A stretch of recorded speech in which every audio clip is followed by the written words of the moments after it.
This is another episode of Talks with Tyler ISD, a podcast about the passionate people who have a heart for students. This podcast is brought to you by Texas Bank and Trust. Thank you for joining us for another episode of Talks with Tyler ISD. I'm your host, Jennifer Hines, and joining us today is the Tyler ISD Director of Guidance and Counseling, Lauri Anderson. Lauri, thank you so much for joining us today. Oh, it's my pleasure to be here. I'm excited. Well, you have a huge job as being the Director of Guidance and Counseling. I know you oversee 54 counselors, school counselors across the district. Tell us a little bit about what else you're over, because you do have a lot on your plate, I know.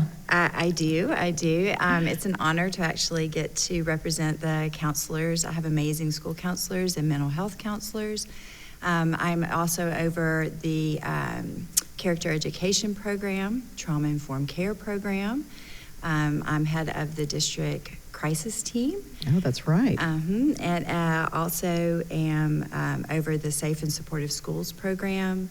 Work very closely with Tyler ISD PD and our Director of Safety and Security and his staff. And you've got a wide range of things. A lot of things, Leader in Me program. Yes, so. Lots of things. Well, and I know that you're working on your PhD right now. Yeah. Tell us a little bit about that, but you have a wide range with your background. Tell us all about that. Okay, so yes, I am working on my PhD. I'm really close to being in my dissertation phase, so Yay. That's really exciting. It's a PhD in developmental psychology, so been really focusing in on brain and behavior and looking at how student behavior is related to certain biological aspects. It's extremely interesting and giving me a lot of information. I'm also a trust-based relational intervention practitioner, and just received training to be a youth mental health first aid instructor. Wow, okay. And I have a teaching background from middle school to college, and also a counseling background as well. So that's what makes you the perfect fit for all of this. Well, today we are going to be talking about anxiety. Yes. It's a hot topic right now, just out in society, but it actually is very real. Yes. First, explain what is anxiety, because I think we all have it in our head of what we think anxiety is, but we may not really understand what it is. Okay, so first, I think what everyone really needs to understand is that anxiety has a biological, a psychological, and a social component to it. It is really starts to manifest when people feel out of control. They feel out of control of their circumstances, and they can't predict the future and any kind of outcome. And that really starts to, they start to ruminate on it, and really affects them physically and psychologically.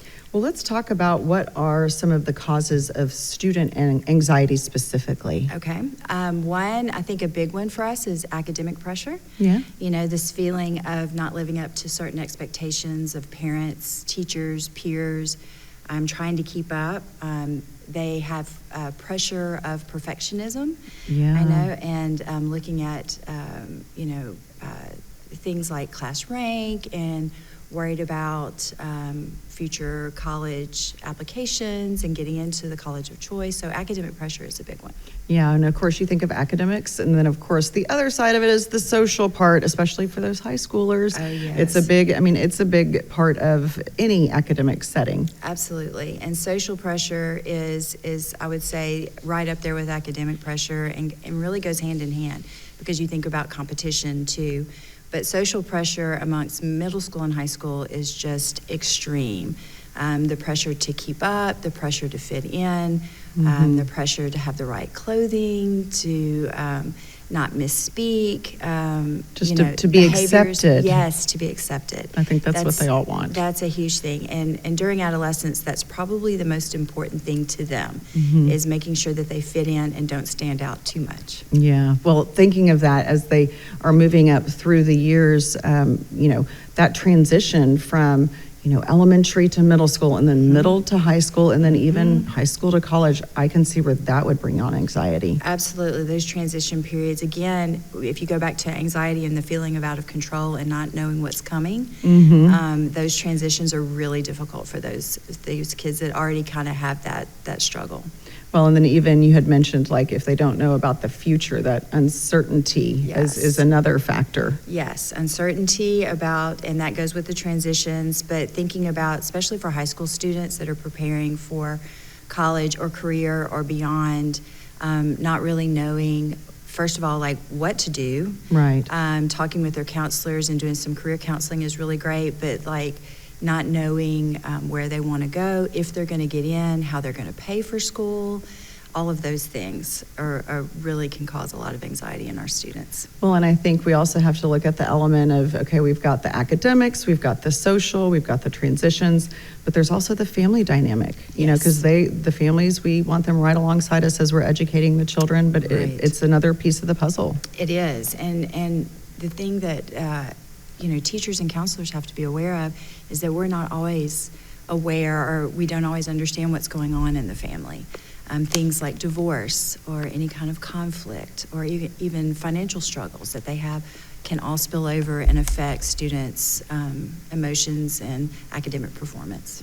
And then you think about, okay, their social well-being, their family dynamics, like academics, all of that, but there's also, health is a big factor. Mm-hmm. It is, and we have students that are struggling with health concerns and mental health concerns. Mm-hmm. They can feel isolated, they can feel different, and that can bring on some really anxious feelings for them and emotions. Let's talk about technology. That is one of the areas that we're seeing and hearing more and more. I know there's books that have been put out there about it, but technology and social media especially, like how are those playing a role in the anxiousness of our children these days? It is playing a huge role. I think all of us are aware that the world that they live in is not the world that we grew No, up it's in. not. No. And so I think one of the main things is not being able to disconnect and having that information overload. Mm-hmm. Adolescent brains are still developing their reasoning side of their brain, and their emotional side of their brain is already fully developed. And so a lot of things are going on during that developmental time that allows for a transfer of information much quicker. Mm-hmm. And so everything is big to them. Everything is big, and then they get bombarded with social schedules. They get bombarded with academics and news and there's no downtime. There's no downtime, and it's just this constant flow of information. And so they don't know how to prioritize, so it becomes overwhelming. Well, and as a mom of 3 daughters, yes. I know that they love to hide those phones late at night. Yes. And I'm like, it's time to turn it off. It's bedtime. I know it kind of can, disrupt their sleep, or they become almost addicted and they don't want to put their phone down. Absolutely. Both of those are true. It disrupts the melatonin production in their brains, and so they can't fall asleep. The blue light does. Mm-hmm. And so that's a big component. And then also, the phones themselves, the social media actually activates the reward system in their brain. Okay. So it's a release of dopamine, and so it can be addictive because they become addicted to that feeling. And that creates that distraction. Yes. It's like, you need to be studying. Yes. Let's get off the phone and stop playing the game. They would rather choose something that's fun versus the procrastination can actually also lead to even more anxiety, because then they have things that are due and they haven't done it because they've spent more time on their phones. Well, let's focus on social media, because you just mentioned that. Yes. I know that's a huge piece of it. Let's talk a little bit more about how the social media plays a role in it. Okay. And some of those apps out there. Absolutely. So, we all know about influencers, right? Mm-hmm. And then we have students and children that actually want to be influencers when they grow up, or even now, actually. Mm-hmm. And so looking at that, they have this comparison culture. Mm-hmm. They're constantly comparing themselves, and the influencers always present a side of their lives that's perfect. Of course. And so then they don't see everything that's not in that little box there on your phone. They get to choose, what they present to the world, and students can mistake that for having a life that they would want and something that they can't achieve. And it's not reality. No. And they don't associate that just yet. And then the whole, how many likes do I have? How many followers? I mean, you hear these things among the students, and they do compare. Oh, well, she has more, or she has less, and or he, and it's something that they kind of focus on when they shouldn't. That's kind of, I guess, maybe the positive side of like they're trying to create content, be an influencer, that sort of thing. But there's the negative side of the cyberbullying too, Yes. where people use it to attack others. Yes, it's so much easier. I think we've seen, and it makes sense, that it's so much easier to say negative things through a screen than it is face to face with someone. And then the access is 24 hours a day. Mm-hmm. So in the past, where maybe bullying's always been around. It's not something that we obviously like or support, but it's been something that has always been around, and we can't address it as easily when it's over the phone. We don't always know about it. We can't, and the students can't get away from it. It's constant, and so it can lead to some really severe mental health issues for kids. Well, and back in the day, I mean, when you got out at 3 or 4, I mean, you got a break from 4 until 7:30 or 8 the next day, right? Where you did not have to deal with that, and now they have access all the time, it seems. And people will gang up together. That's the other thing. And then I think the other thing too, you said the comparison culture. It's like, oh, well, they got to go on this trip, or they got to go do this. So there's like that whole FOMO thing. Right. Fear of missing out. Fear of missing out. That is a big thing with the kids, because they don't, if they see a group of friends together, then it's like, why was I not included? Because their entire lives are choreographed. Everything is on social media, and pictures are everywhere. And it's, I mean, I have teenage daughters too, and they have good friends, and if they're together and taking pictures, it's like, why wasn't I invited? Right. And also feeling overbooked, because you can't say no, because if you said no this time, then you might not get invited next time. So it's just a lot of stress for them. Yeah, I totally understand. So as parents, what do we need to know? Well, I think communication is really, really big. I think listening to your student non-judgmentally, I know that's hard sometimes, not jumping in with solutions, kind of validating their feelings. I know we hear a lot of that, but if you can get your teenager talking to you, and you listen non-judgmentally, then they're going to come back, and they're going to really be able to talk to you when something's bothering them.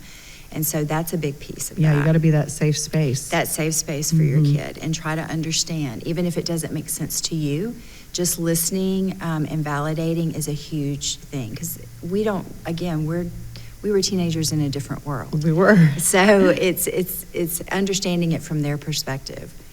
And also, I think understanding that anxiety is real, that you can have the physical symptoms that can come with it.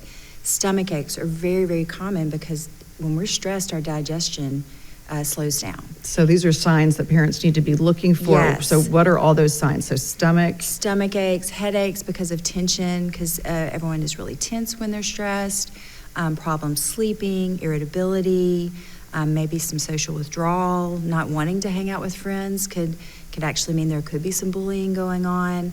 All of those could be signs of concern and possible anxiety. Okay, so I guess as parents, like, what can we do? You talked about listening, you talked about the open dialogue. What about like helping them? You said don't come up with solutions super fast, but how do we help them learn how to cope? Like, you're going to have to go through this. Like, everybody's got to graduate, from high school, and everybody's going to go into the world, and you're going to have to deal with the social aspect. I mean, there's going to always be somebody that doesn't like you. Like, how do you help them to get through those things? Well, I think communication obviously is key, but also talking about coping. What are some other coping skills? Understanding that there are other things that you can do when you're feeling anxious. Mindfulness type of techniques, which is just simply being aware of what's going on in your body, exercising, eating right, going to sleep at the right time, and not staying up too late, just communicating all of that and actually holding the students accountable for it. Things like yoga even, and I know we think of mindfulness when we think of yoga, but mindfulness can just be deep breaths and teaching them, and then modeling emotional regulation for them. That's a big thing. It's like when the kids are here, we need to stay here, because if we go up there with them, then it's not really going to help them solve any problems. So. Yeah, and we as adults need to sleep, eat right, do all the things, exercise, and all of that. Absolutely. We are definitely in a society right now where it's like, it's getting younger and younger, where kids are being soccer superstars and they got to pick all these things and they got to be involved in 10,000 things. Yes. I mean, growing up, I rember being involved in a few things, but I don't remember it being so overwhelming with their schedules. Right. That also must add to anxiety in some way. Absolutely. It's another distraction. It's another pressure, not only to perform if you're in extracurricular activities and sports, always, again, comes back to that perfectionism too, and always being the best. Having practices multiple times a week, traveling on the weekends. We have kids involved in travel ball, travel baseball, volleyball, soccer, all the things. Kids need downtime. They do need, just like we do. And we can get overbooked and overpressured and feel anxious, and then that'll trickle down to them too. Plus the financial burden of all of that as well. So just trying to maybe prioritize. And I know the tendency is to keep everybody busy and also to have things to put on resumes and college applications, but we really need to think about what it's doing to us and to our kids. Yeah, absolutely. Yeah. Well, we talked about coping mechanisms and what we can do to support our students and our children. What should a parent be thinking about? When does it get to the point that you need to seek out maybe professional help? Because I am not a counselor. Yeah. I don't have that background. So while you might have that ability with your daughters, for me, I know that sometimes I need extra help. It's just out of my capacity. So what do parents need to think about when it comes to maybe they do need to go get professional help for their child? Absolutely. If the children are getting to the point where their lives are disrupted, where you can actually see things like grades fall, social withdrawal, family withdrawal, problems sleeping, problems eating, things like that, then I would seek out the advice of a counselor. I would seek out maybe school counselor first. I know our school counselors, we have tons of resources that we can share.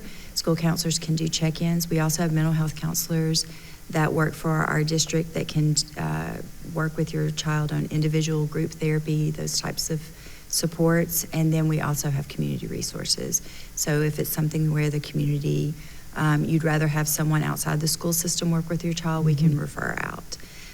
Also looking at a primary care provider too, going to a doctor, they can have resources for you as well. So lots of resources out there, lots of information, and we are always here to help. So just don't be afraid to ask. That's right. Because everybody goes through it at some point, it seems like. Absolutely, and it's more and more. So tell us if there's, one thing that you would like for people to take away from this, or anything that you haven't touched on today. What would you like to share with those listening to the podcast? I think the most important thing is to understand that anxiety is real, that there is a biological, psychological, and social component to it. So looking at all areas of the student's life. Also would say that communication between parents and students is so important. You are the most important thing in their lives. You have been. I know that peers are really important as they move into adolescence, but you are still there. They will still come to you when they really need you. So be open, listen, and just let them know you love them. Watch for the signs and then be there. And if my mom would always say, if they want to talk at 11 o'clock at night, you're not getting sleep. That's right. Because if that's when they want to talk, you need to be there for them to talk. That's right. Of course, we also need to tell them to go to bed. That too. Well, thank you so much, Lauri Anderson, Director of Guidance and Counseling for Tyler ISD, for joining us today. And thank you for joining us for this latest episode of Talks with Tyler ISD. We hope that you share this episode with your friends and family. And if you would like to know more about all things Tyler ISD, you can always sign up for our newsletter at get.tylerisd.news. We would like to thank our sponsor, Texas Bank and Trust. Subscribe to Talks with Tyler ISD on Apple Podcasts, Spotify, or YouTube. Please share this episode with your friends and family.